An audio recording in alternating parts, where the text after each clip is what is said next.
Hello everyone, स्वागत है आपका आरवी के शो में। तो भाई शो स्टार्ट करने से पहले मेरे पास आपके लिए एक छोटी सी वार्निंग है कि अगर आप जो है 16 साल या 18 साल से कम हैं, मतलब कि जाहिर सी बात है आप मैच्योर नहीं हैं या फिर आप जॉब नहीं करते, तो मे बी आपके लिए वीडियो नहीं है। लेकिन आपको अगर कुछ नया सीखना है अपने बॉस के बारे में तो ये ज़रूर आपके लिए ही है। सो बिना देरी किए हुए शो को स्टार्ट करते हैं। So let's start the show. तो हम बात करेंगे अपने दोस्त के बारे में। एक्चुअली क्या है कि हम दो दोस्त हैं जो काफ़ी लंबे टाइम से चड्डी बड्डी जैसे लोग हैं, जो कि हम कॉलेज टाइम से एक दूसरे की नीड्स को पूरी कर रहे हैं। एक्चुअली नीड्स से मेरा मतलब है सिर्फ नीड्स, इम्पोर्टेंट नीड्स, जो कि हम एक दूसरे की पूरी कर रहे हैं। टाइम टू टाइम एक दूसरे के लिए हमेशा खड़े होते हैं। लेकिन अभी मैं कुछ दिनों पहले उससे मिला, अपने दोस्त से, और उसकी शक्ल बिल्कुल ऐसी हो रही थी जैसे कि किसी पॉर्न स्टार को, मतलब कि किसी पोर्न स्टार के साथ जो है घपाघप किया गया हो, गैंग बैंग किया गया हो, और उसके बाद उसे पेमेंट ना मिली हो उस वीडियो को बनाने की। बिल्कुल ऐसी शक्ल हो रही थी उसकी। तो जब मेरा दोस्त मुझे मिला तो मैं उससे पूछा हूँ, भाई तेरी शक्ल इतनी ज़्यादा चुदी हुई क्यों हो रही है? तो वो बोलता है, ओ भाई ऐसा थोड़ी है। मतलब कि मैं कह रहा हूँ सच में तेरी शक्ल ऐसी हो रही है, क्या हो रहा है तेरे साथ इतना ज़्यादा? क्या लगा, भाई इंजीनियर हूँ, खैर क्या ही होगा, इंजीनियर के क्या ही हो सकता है, रोजाना ली जाती है। अब मैं ये सोच के दंग कि भाई इसकी कौन लेता है, मेरे अलावा कौन आ गया जो इसकी लेता है। और फिर मैंने पूछा कि भाई सच सच बता, आखिर तेरे साथ हो क्या रहा है, मतलब कि आप बीती बता भाई अपनी, क्या हो रहा है तेरे साथ? तो वो अपनी कहानी स्टार्ट करता है स्टेप बाय स्टेप। और यहाँ पे हमारी कहानी शुरुआत होती है, और यहाँ पे हमारी कहानी सीधे लैंड हो करती है उसकी कंपनी के अंदर। और जहाँ पे वो कहता है, भाई मैं अपने बॉस से इतना दुखी हूँ, इतना दुखी हूँ, क्या बताऊँ, कभी कभी लगता है कि सपने में आत्महत्या कर लूँ। क्योंकि वो सपने में ही आत्महत्या कर सकता है, रियल में नहीं कर सकता। जाहिर सी बात है, मैंने पढ़ाया लिखाया है, मैंने, हालांकि वो पापा कभी नहीं बोलता, लेकिन हाँ मैंने उसे काफ़ी अच्छे से समझाया बुझाया, बहुत कुछ किया है। सो अब यहाँ पे स्टार्ट होती है उसकी कहानी। और कहानी भाई चूजे की इस तरह से स्टार्ट होती है। कहता है कि भाई मेरा बॉस जो है सबकी मारता है और मेरी स्पेशली मारता है। हालांकि वो कहता है कि भाई जॉनी सिंस और मेरे बॉस में कोई खास अंतर नहीं है। यहाँ तक कि वो कहता है कि भाई मेरा बॉस तो मुझे लगता है कि जॉनी सिंस का भी बाप है। क्यों? क्योंकि ऐसा नहीं है कि भाई सिर्फ उसके पास ही ऐसी कोई कला है, मतलब कि जॉनसन्स के पास ही वो कला नहीं है जिसमें वो अपने अपने कैरेक्टर बदलता है, कभी डॉक्टर, कभी इंजीनियर, कभी प्लम्बर, कभी साइकेट्रिस्ट। यहाँ पे हमारा बॉस भी अपने रोल्स बदलता रहता है। जैसे जैसे कि जॉनी सिंस और उसके बॉस में क्या कॉमन है, वो बताता है कि भाई जॉनी सिंस और मेरे बॉस में कॉमन ये है कि जॉनी सिंस, कॉमन नहीं, ये डिफरेंट है। एक्चुअली जॉनी सिंस का भी बाप है ना वो जो है उसका बॉस, क्योंकि जॉनी सिंस हमेशा ऑफलाइन तुम्हारी लेगा, ऑफलाइन मतलब मिलके रूबरू होके तुम्हारी टपाटप करेगा। लेकिन यहाँ पे उसका बॉस जो है उसकी ऑनलाइन ही ले लेता है, वो भी ग्रुप में सबके सामने खड़ा करके उसकी ले लेता है।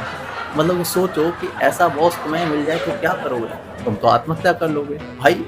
उसके बाद मेरे मन में ये बात उसके लिए हमदर्दी से साबित होगी कि भाई इस बंदे की बहुत ज़्यादा गंदी तरीके से ले जा रही है। मैंने कहा भाई और क्या होता है तेरे साथ बॉस और क्या कर सकता है तेरे साथ? मतलब मैक्सिमम तेरे काम धंधे के लिए बोलेगा। क्या काम धंधा छोड़ो, यहाँ पे वो लेनी देनी कर देता है। सोचो वो सिर्फ अकेले मेरी नहीं लेता, वो सबकी लेता है। मतलब कि कभी वो डेवलपर बन जाता है। मतलब डेवलपर, मैं पूछता हूँ डेवलपर का क्या? भाई वो डेवलपर बन जाता है और कोड की माँ चोद देता है। कभी वो मार्केटिंग टीम में घुस जाता है और सबकी ले लेता है। कभी वो कुछ करता है, कभी वो कुछ करता है, मतलब मल्टीपल रोल, और अपने सामने किसी को भी झांट बराबर नहीं समझता। और सबको एक बात जरूर होता है कि भाई तुम्हें आता बहुत है लेकिन तुम मेरे बराबर नहीं हो। जैसे कि वो होता है ना, वो कौन सी कहावत है कि आड़ चाहे कितने भी बड़े हो जाएं रहते लाड़ के नीचे ही है। तो यहाँ पे मेरा दोस्त कहता है कि भाई वो हम सबको आड़ ही समझता है, बस और कुछ नहीं। तो मैं कहा भाई ये तो बड़ा होगा। लेकिन उसे हमदर्दी भी अपने बॉस से। कहता है कि भाई इतना मेहनती बंदा कैसे हो सकता है कोई, मेहनती? मैंने कहा तो वो तो मारता है, मेहनती कहाँ है इसमें? कहने लगा मेहनती, अरे भाई मेरा स्टार्टअप करने का मन था पहले, इस कंपनी में जाने से पहले मेरा स्टार्टभाई करने का मन था कि मैंने कहा मैंने कंपनी खोलनी है अपनी, लेकिन इस बंदे को देखने के बाद मेरा तो मोटिवेशन ही खत्म हो गया।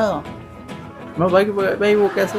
कहने लगा कि एक बात बता, बंदे को मारने की इतनी ज़्यादा आग है कि बंदा सुबह 3 बजे जाग के जॉगिंग करते हुए भी मीटिंग करता है।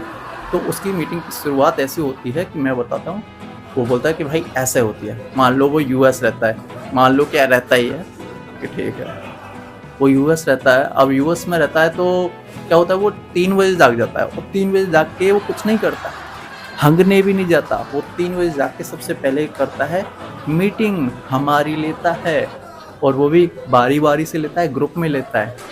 उसके बाद फिर वो 10 मिनट का ब्रेक लेता है। मैं ठीक है, अच्छा है। 10 मिनट का ब्रेक लेने के बाद वो फिर से मारता है मीटिंग में सबकी, और वो भी जॉगिंग करते हुए। तो सोचो कि इस बंदे की कैपेबिलिटी जो है जॉनसन से सरपास कर चुकी है। खैर, लेकिन यहाँ तक बात ख़त्म नहीं होती है, उसकी भड़ास और भी ज़्यादा भरी पड़ी है। मतलब मुझे लगता है इतने सालों से वो दे रहा है कि अंदर बहुत ही ज़्यादा आग भरी पड़ी है।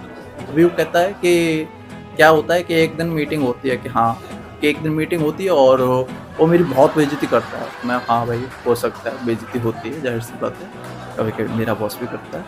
क्या कहा, नहीं नहीं भाई वो बेइज्जती तो करता ही करता है, सबके सामने करता है, वो बात अलग है। लेकिन उसके बाद जिसमें मेरी गांड सबसे ज़्यादा जलती है वो होता है उसका सॉरी। वो सॉरी का मैसेज भेजता है, सॉरी का मैसेज, एक्चुअली वो सॉरी का मैसेज भी टिपिकली वे में भेजता है। कहता है तेरे को बुरा तो नहीं लगा, मैं तेरे से कुछ कह रहा था तो ज़्यादा तो नहीं हो गया? भाई ये तो वो वाली बात हुई कि हाँ भाई गांड मार रहा हूँ मैं तेरी, दर्द तो नहीं हो रहा तेरे को? भाई वो बंदा इतना ज़्यादा भरा हुआ था मेरे दोस्त, तो उसकी कहानी कुछ इस तरह से बढ़ रही थी। आप वो अपने बॉस से इतना ज़्यादा भरा हुआ था, इतना ज़्यादा खफा था, क्या किया जाए। और जब मैंने पूछा कि ठीक है तो ये बता अप्रेजल कैसा हो जाता है तेरा? अब अप्रेजल के नाम पे भाई उसके मुंह में बिल्कुल चुप्पी छा गई। क्या लगा, बस यही बात ना पूछ। अप्रेजल के नाम पे तो वो मेरे को 2000 रुपये बढ़ा के देते हैं हर साल में। मगर तो फिर भाई रुका हुआ क्यों है, छोड़ दे, दूसरी पकड़ ले। कहने लगा कि बात आती है ऐसी कि मैंने पाला कुत्ता, कि हाँ तूने पाला कुत्ता, कि कुत्ता काटता था, कि हाँ ठीक है कुत्ता काटता था। तो फिर मैंने सोचा कि नया कुत्ता पालूंगा, कि हाँ ठीक है। तो फिर मैंने सोचा कि नया कुत्ता कहीं इस पुराने कुत्ते से ज़्यादा खतरनाक निकला तो मैं कहा हाँ ये भी बात ठीक है, तो इसलिए मैं नहीं छोड़ रहा। मैं कहा ठीक है, मुझे लगता है तेरे को मराने की आदत हो गई है। और इसी के साथ वो थोड़ा सा और चिढ़ सा गया, कहने लगा कि भाई ऐसी बात है जिस पे बीतती है वही जाने। मैं कहा हाँ भाई अब दे तो तू ही रहा है, तो मुझसे ज़्यादा तो तुझको ही पता होगा कि कितना दर्द हो रहा होगा तेरे पिछवाड़े में अभी तक। और यहाँ तक उसकी शिकायतों का पिटारा अभी ख़त्म नहीं हुआ। मुझे लगता है वो मेरे से बात करते करते उसने जितने टाइम भी उसने मेरे से बात की, सिर्फ शिकायत की अपने बॉस के बारे में। और यहाँ पे उसका बॉस जो है ऐसा वैसा इंसान नहीं है, वो बहुत ही दयालु इंसान है। मतलब कि भाई पता है वो क्या देता है, दिवाली के ऑफर में उसको देता है क्या, उसको देता है बादाम, और उससे कहता है कि ऐसा है ये लो बादाम, तुम्हारा दिमाग बड़ा कमज़ोर है, बादाम खाओ तुम। भाई उसकी जल जाती है। वो कहता है भाई ठीक है सर खा लेंगे, क्योंकि अगर एम्प्लॉय की जलती भी है तो वो कह क्या सकता है, बोल क्या सकता है। तो भाई ऐसा ही होता है प्राइवेट नौकरी में। अब अगर बात करें सरकारी वालों की तो उनकी और ही अलग मज़े हैं, लेकिन जब हम प्राइवेट वालों के बारे में बात करते हैं तो हमारा दिल कहीं तक कहता है कि हाँ भाई इसके साथ ज़रूर कुछ हो रहा है। खैर जो भी है, तो ये थी मेरे दोस्त की कहानी जो कि अपने बॉस से बहुत ज़्यादा खफा था। और हालांकि मुझे लगता है कि खफा होने की कोई बड़ी बात नहीं है, हर एक बॉस ऐसा ही होता है जो कि अपने प्रॉफिट निकालने के लिए कुछ भी कर सकता है। लेकिन उसकी बॉस की एक्सप्लेनेशन कुछ और ही थी। वो कहता है कि भाई कभी कभी तो पर्सनल एक्सपेंसेस के लिए भी गिड़गिड़ाना पड़ता है उसके सामने कि भाई प्लीज़ पास कर दो, क्योंकि ऐसा लगता है उसे कि वो बंदा कंपनी नहीं चला रहा, वो बंदा दुकान चला रहा हो। छोटू ये 10 रुपए कैसे कम पड़ गए? ये नहीं होता छोटे-छोटे कि 10 रुपए कैसे कम पड़ गए तेरे? हाँ, 10 रुपए कहाँ गए? 10 रुपए कहाँ गए? अबे तू करोड़ों की कंपनी चला रहा है, 10 रुपए कौन पूछ रहा है? वही तो उसका कहना है। अब उसका मोटिवेशन भाई खुद की कंपनी खोलने का भी खत्म हो चुका है। तो भाई ऐसी बात है, मुझे लगता है कि कभी-कभी रंड कंपनी में काम करने से अच्छा है कि तुम ऐसे ही कहीं पे भी कुछ भी कर लो, तुम चाय की दुकान खोल लो। मोदी जो कहते ही हैं कि भाई चाय की दुकान खोलो, पकौड़े बेचो, है ना? मोमोज़ बेचो, क्या ही फ़र्क पड़ता है? तो कुछ ना कुछ करो, क्या ही फ़र्क पड़ता है? लेकिन ऐसी जॉब करने से तो अच्छा है कि तुम कुछ बेहतर करो। तो फिर मैंने उसे समझाया कि भाई कोई बात नहीं, अब तक तूने दी है ठीक है, आगे भी चल के थोड़ा-सा देख अपना कुछ हिसाब बना, कुछ ना हो तो तू ना और मैं हम दोनों ना मिलके गोलगप्पे की दुकान खोलेंगे और इसमें बहुत पैसा है। खैर जो भी है।